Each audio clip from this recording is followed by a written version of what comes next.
ভাইরে ভাই, যে গরম পড়েছে এই গরমের মধ্যে যদি এরকম একটু টক রান্না করে খাওয়া যায় তাহলে কিন্তু শরীরটা কিন্তু ভীষণ ভালো থাকে। এর জন্য আমি এখানে টক রান্না করার জন্য তো পাতিলে বসিয়ে দিয়েছি পানি। পানিটা বলক আসাতে এখানে আমি টমেটোগুলো দিয়ে দিয়েছি। এরপর আমি দিয়ে দিয়েছি এক বাটি আম। আম দিয়ে এখন এখানে অ্যাড করে দিয়েছিলাম রসুন কুচি, এখন অ্যাড করে দিয়েছি স্বাদ মতো লবণ।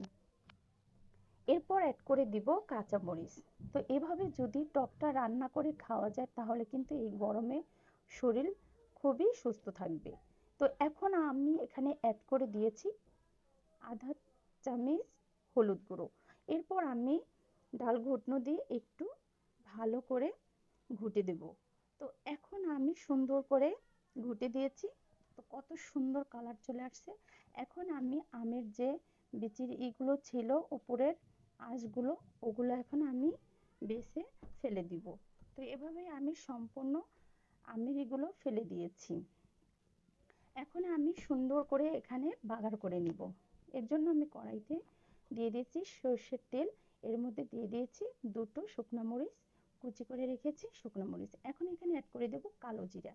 কালো জিরাগুলো দিয়ে এখন একটু ভেজে এখানে দিয়ে দেব সামান্য একটু জিরা। জিরা দিয়ে এখন এগুলো একটু ভালো করে ভেজে নিয়েছি। এরপর অ্যাড করে দিয়েছি রসুন কুচি। রসুনগুলোকেও আমি সুন্দর করে একটু বাদামি কালার করে ভেজে নিয়েছি। এখন আমি টকটাকে বাগার করে নিয়েছি। তো এভাবেই আমি টকটা সুন্দর করে রান্না করে নিয়েছিলাম। খেতে কিন্তু ভীষণ মজা ছিল, দেখতে কিন্তু মাশাআল্লাহ দারুণ হয়েছে। তো এবার বাগারটা শেষ। এখনই আমি একটু বলক আসা পর্যন্ত অপেক্ষা করব। বলক আসলে আমি টকটা নামিয়ে নিব। তৈরি হয়ে গেল আমার মজাদার